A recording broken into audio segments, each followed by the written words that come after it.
औज़ुबिल्लाहि मिनश्शैतानिर्रजीम बिस्मिल्लाहिर्रहमानिर्रहीम। अस्सलाम वालेकुम प्यारे बच्चों, लेक्चर नंबर 4 के साथ आपकी टीचर शाजिया गुल हाजिर है।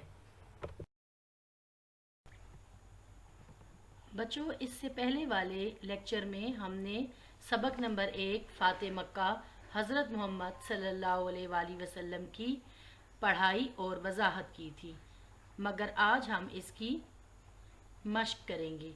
वैसे तो आपका तमाम काम शामिल नसाब है, मगर आपकी सहूलियत के लिए मैंने एक मश्की खाका भी तरतीब दिया है, जो कुछ इस तरह से है कि हम मश्की सवाल नंबर 5 जो कि अल्फाज मानी पर मुश्तमिल है करेंगे। इसके बाद सवाल नंबर 2, 3, 5, 6 और 7 मुख्तसर किया जाएगा और सवाल नंबर 1 और 4 को मुफस्सल करेंगे। इसी तरह बच्चों, मश्की सवाल नंबर 2 हम किताब पर ही हल करेंगे और मश्की सवाल नंबर 3 आप लोग कॉपी के हिस्सा उर्दू बे में करेंगे, क्योंकि ये ग्रामर से मुतल्लिक है। मश्क के इख्तिताम पर सबक से एक पैराग्राफ खुशखत लिखा जाएगा। देखिए, मश्की सवाल नंबर 5 मानी तलाश करें, और ये रहे अल्फाज और उनके मानी। अल्फाज और मानी। पहला लफ्ज़ है आया होना, जिसके मानी है ज़ाहिर होना। दूसरा लफ्ज़ है घाटी। बच्चों, घाटी को अरबी ज़बान में शेप कहा जाता है, जिसका मतलब होता है दो पहाड़ों के दरमियान तंग सी जगह। ठीक है। गिरफ्त। गिरफ्त का लफ्ज़ अगर मैं आपको इंग्लिश में बता दूं तो आपको अच्छे तरीके से समझ आ जाएगा। गिरफ्त मीन पनिशमेंट, यानी उसका उर्दू में मुतरादिफ लफ्ज़ है पकड़। इनकिसार। इनकिसार के मायने है आजिज़ी, और इसका उलट है तकब्बुर। नबी पाक सल्लल्लाहु अलैहि वसल्लम में आजिज़ी थी। बैत। बैत का मायने है वफादारी का वादा। अफू दरगुजर यानी मुआफ़ करना। बच्चों, ये तो अल्फाज और उनके मानी। बच्चों, अब देखते हैं इस मश्क के मुख्तसर सवालात को। बच्चों, ये मुख्तसर सवालात जवाबात जो मैंने लिखा है, इसको आपने नीले रंग के कटनिब मार्कर से लिखना है। आपने मेरी तरह रेड इंक को यानी लाल स्याही को इस्तेमाल नहीं करना। पहला मुख्तसर सवाल है, आपको पहले की जगह यहाँ पर 2 लिखा हुआ नज़र आ रहा होगा, लेकिन ये मश्क की सवाल नंबर 2 है, लेकिन हमारा पहला मुख्तसर सवाल है, जिसमें पूछा गया है कि रसूलुल्लाह सल्लल्लाहु अलैहि वसल्लम किस अंदाज से मक्का में दाखिल हुए। इसका जवाब है कि रसूलुल्लाह सल्लल्लाहु अलैहि वसल्लम फातह होने के बावजूद बड़े आजिज़ाना अंदाज से मक्का में दाखिल हुए। बच्चों, आपको नज़र आ रहा होगा कि लफ्ज़ आजिज़ाना मैंने नीले रंग से हाईलाइट किया हुआ है। ये भी आप लोगों ने मार्कर से लिखना है, क्योंकि ये आपका मेन आंसर है। इसके बाद आप लोग एक एंडिंग लाइन लगाएंगे, और एंडिंग लाइन लगाने के बाद आप लोग दूसरा मुख्तसर सवाल लिखेंगे, जो है रसूलुल्लाह सल्लल्लाहु अलैहि वसल्लम ने फ़तह मक्का के मौके पर क्या फरमाया। ये भी आपने कटनिप मार्कर से लिखना है, और जवाब आपने उर्दू के कटनिप पेन से लिखना है। जवाब है कि रसूलुल्लाह सल्लल्लाहु अलैहि वसल्लम ने फ़तह मक्का के मौके पर फरमाया कि। अब जो नबी करीम सल्लल्लाहु अलैहि वसल्लम ने फरमाया वही इसका मेन आंसर है, इसलिए मैंने वो तमाम अल्फाज और हुज़ूर सल्लल्लाहु अलैहि वसल्लम का तारीख़ी जुमला मार्कर से लिखा है।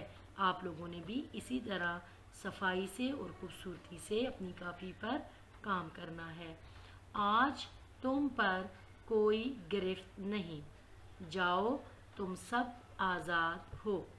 इसके बाद एंडिंग लाइन लगाकर सवाल नंबर 3 लिखेंगे, और जो है कि नबी अकरम सल्लल्लाहु अलैहि वसल्लम के अच्छे सलूक का कुफ़ार मक्का पर क्या असर हुआ।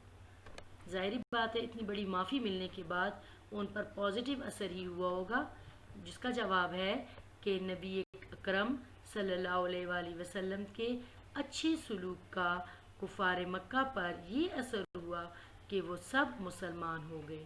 پہلے تبلیغ کے باوجود اسلام نہیں لاتے تھے، اب سرکار صلی اللہ علیہ وآلہ وسلم نے جب عفو و درگزر اور حسن سلوک کی حد کر دی تو وہ سب دل سے مسلمان ہو گئے اور دائرہ اسلام میں شامل ہو گئے۔ اب دیکھتی ہیں مشقی سوال نمبر 6 جو کہ آپ کا چوتھا مختصر سوال ہے۔ فتح مکہ کے واقعے سے ہمیں کیا سبق ملتا ہے؟ یعنی اس واقعے نے آپ پر کیا اثر ڈالا، آپ نے اس واقعے سے کیا سیکھا؟ اس کا جواب ہے فتح مکہ کے واقعے سے ہمیں حسن سلوک اور عفو و درگزر کا سبق ملتا ہے۔ اس میں حسن سلوک سیکھا اور عفو و درگزر ہم نے سیکھا، اس لیے ہم نے اس کو بھی مارکر سے ہائی لائٹ کیا ہے۔ اب دوبارہ آپ لوگوں نے اینڈنگ لائن یعنی اختتامی لکیر لگانی ہے اور آخری اور 5واں مختصر سوال لکھتے ہیں کہ کس گھاٹی میں آپ صلی اللہ علیہ وآلہ وسلم نے 3 سال گزارے؟ اس گھاٹی کا نام آپ لوگوں نے یہاں پہ بتانا ہے۔ تو جواب ہے اس کا کہ آپ صلی اللہ علیہ وآلہ وسلم نے اپنے خاندان والوں کے ہمراہ شیب ابی طالب نامی ایک گھاٹی میں 3 سال گزارے۔ دیکھیں بچوں، اس گھاٹی کا نام پوچھا گیا تھا تو اس گھاٹی کا نام شیب ابی طالب ہے، اس لیے میں نے اس کو مارکر سے لکھا ہے۔ اسی کے ساتھ ہمارے مختصر سوالات اپنے اختتام کو پہنچتے ہیں اور اب ہم نئے صفحے سے مفصل سوالات کو شروع کریں گے۔ یہ ہے نیا صفحہ اور یہاں پر بھی آپ نے کٹ نب مارکر کے ساتھ مختصر سوالات جوابات کی ہیڈنگ دینی ہے۔ پہلا مفصل سوال ہمارے پاس ہے کہ کافروں نے مسلمانوں پر کیا کیا مظالم کیے تھے؟ اس کا جواب ہے کافروں نے مسلمانوں پر طرح طرح کے مظالم کیے تھے۔ انہیں تپتی ریت پر لٹایا، یعنی بہت زیادہ گرم ریت پر لٹا دیتے تھے جن سے ان کی سکن یعنی ان کا چمڑا جل جاتا تھا۔ مارا پیٹا، گلیوں میں گھسیٹا۔ گھسیٹا کا مطلب کیا ہے؟ کھینچنا، لٹا کے زمین کے اوپر پاؤں سے کھینچنا یا کسی گاڑی وغیرہ کے ساتھ باندھ کے کھینچنا کہ ان کے چمڑا جو جسم کا ہے وہ سڑک پر یا اس جگہ پر ہی خراب ہو جائے، زخمی ہو جائے۔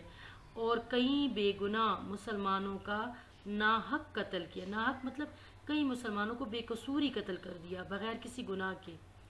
حد یہ کہ ان ظالموں نے ہجرت کے بعد بھی آپ صلی اللہ علیہ وآلہ وسلم اور مسلمانوں کو سکھ کا سانس نہیں لینے دیا۔ اب یہاں پر بھی اختتامی لکیر کھینچیں گے اور آخری مفصل سوال دیکھیں گے، وہ ہے فتح مکہ کے موقع پر کفار کی کیا حالت تھی؟ جب مکہ فتح ہوا تو مسلمانوں کا دبدبہ دیکھ کر ان کی کیا کیفیت تھی، ان کی کیا حالت تھی، کیا کنڈیشن تھی؟ تو بچوں، آپ نے کتاب کے سبق میں بالکل شروع میں پڑھا کہ فتح مکہ کے موقع پر کفار کی حالت بہت خراب تھی۔ وہ خوف سے سہمے ہوئے تھے، پریشانی اور بے چینی ان کے چہروں سے عیاں تھی یعنی نظر آ رہی تھی۔ اس وقت انہیں اپنے وہ تمام مظالم یاد آ رہے تھے جو انہوں نے سالوں تک آپ صلی اللہ علیہ وآلہ وسلم اور مسلمانوں پر کیے تھے۔ بیٹا یہاں پر بھی آپ لوگوں نے اینڈنگ لائن ڈرا کرنی ہے۔ اسی کے ساتھ ہماری تمام مشق ختم ہو جاتی ہے۔ اب دیکھتے ہیں کہ گھر کا کام کیا ہے۔ گھر کا کام بچوں، مشقی سوال نمبر 2 جو آپ نے کو میں نے کتاب پر کرنے کو کہا ہے، یہ سوال اور مشقی سوال نمبر 3 یہ دونوں سوال آپ لوگوں نے پہلے کتاب پر کرنے ہیں اور پھر انہیں کاپی کے حصہ اردو بے میں بھی لکھنا ہے۔ اسی طرح کتاب کے صفحہ نمبر 17 پر دیا گیا مشقی سوال نمبر 5 جس میں الفاظ معنی آپ کو دیے گئے ہیں اور تمام مختصر سوالات جو ابھی میں نے آپ کو کروائے ہیں یہ سارے آپ نے اردو الف کاپی پر کرنے ہیں۔ بچوں، آپ کو مشق اچھے طریقے سے سمجھ آ گئی ہوگی۔